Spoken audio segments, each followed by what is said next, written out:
ठीक, खेड़ा जी, समय हो गया, लेकिन एक बड़ी खबर आ रही है, अपने दर्शकों को इस वक्त बता देते हैं। राजस्थान फोन टैपिंग कांड में एक और मोड़ आ गया है। इस मामले में जो आरोपी हैं उन लोगों ने वॉइस सैंपल देने से मना कर दिया है। अदालत के कहने के बावजूद इस मामले में आरोपियों ने वॉइस सैंपल देने से मना कर दिया है। अभी तो इस बात को लेकर विवाद चल रहा है कि फोन टैपिंग हुई कैसे, क्या वो सरकार ने कराई या फिर जैसा कांग्रेस पार्टी कह रही है कि साहब हमें तो सोशल मीडिया पे पड़ी हुई मिल गई, लोग शेयर कर रहे थे, हमने वहां से उठा के सार्वजनिक तौर पर इसको प्रेस कॉन्फ्रेंस में लाकर रख दिया। इस दरमियान बड़ी बात यह है कि अशोक सिंह और भरत मलानी दो लोग हैं, दोनों ने अदालत के आदेश के बावजूद सैंपल देने से मना कर दिया है। अब कोर्ट इस मामले पर फैसला सुनाएगी।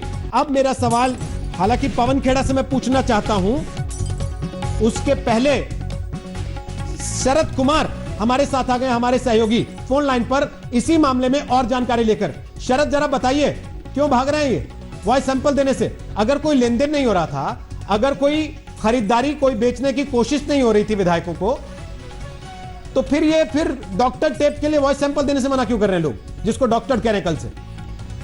बिल्कुल रोहित, ये जो दोनों लोग हैं, भरत मलानी और अशोक सिंह, इनका तो स्पेशल ऑपरेशन ग्रुप ने यह कहकर टेप किया है कि हम टेप कर रहे थे किसी गैंगस्टर का, उसमें तस्कर का, उसमें हमने इनका टेप किया है और उसकी पूरी ट्रांसक्रिप्ट पेश की कोर्ट में आज।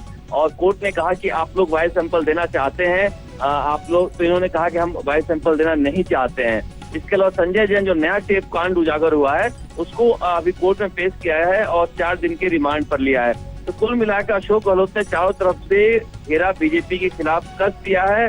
अब नई खबर यह है कि एसओजी और एंटी करप्शन ब्यूरो के अलावा एंटी टेररिस्ट स्क्वाड एटीएस भी इस मामले की जांच करेगा। जितनी जांच एजेंसियां थी सब गहलोत सरकार ने बीजेपी के खिलाफ उतार दिया है। और जिस तरह से ये वॉइस सैंपल देने के मना किए हैं, ऐसे लगता है कि कहीं न कहीं अशोक गहलोत के पास पुख्ता सबूत है, तभी ये कह रहे हैं कि टेप कांड झूठा होगा तो मैं राजनीति से संन्यास ले लूंगा।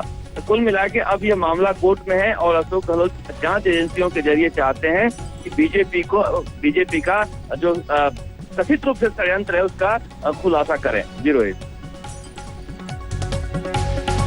लेकिन इससे एक बात और भी तो पुष्ट हो जाएगी कि सरकार फोन टैप कर रही थी और हो सकता है अपने उप मुख्यमंत्री का फोन भी टैप करवा रहे हो मुख्यमंत्री। देखिए रोहित, ये नया नहीं है। आप राजस्थान में, अगर मैं आपको बताऊं कि राजस्थान में हालत ये है कि मेरे पास अगर दिन भर में 50 फोन आते थे तो अभी 40 फोन व्हाट्सएप कॉल से आते हैं, चाहे राजनीतिक व्यक्ति हो या गैर राजनीतिक व्यक्ति हो। इतना डर का माहौल है इस राज्य में। तो सरकार टेप कर रही है ना कर रही है पता नहीं, लेकिन आम जनता की बात करता हूँ मैं, जितने फोन कॉल आ रहे हैं सब व्हाट्सएप कॉल ही आ रहे हैं कि भाई साहब फोन टेप हो रहा होगा। तो एक डर का माहौल तो है। लेकिन जो टेप इन्होंने पेश किया है, जो संजय जैन वाला, उसमें कहा है कि हमें सोशल मीडिया से मिला है। कहाँ से मिला ये नहीं बताया है। जो 2 व्यक्तियों के आज वॉइस सैंपल देने से मना किया है, उस टेप के बारे में जरूर इन्होंने कहा है कि एक तस्करी का मामले का हम खुलासा कर रहे थे, इसलिए टेप कर रहे थे। उस दौरान हमको ये आवाजें पता चली, तब हमने इनका टेप किया कि सरकार गिराने की बात हो रही थी। तो उसमें तो माना है कि हमने टेप किया है। ये नया टेप पेश किया है कांग्रेस ने, उसमें माना है कि हमने ये टेप नहीं किया, सोशल मीडिया से मिला है। अब तो जांच में ही पता चल पाएगा कि कौन सच्चा है कौन झूठा है। ओके, ठीक सर, वापस आते हैं आपके पास। शरद कुमार वहां से जानकारी दे रहे हैं कि दोनों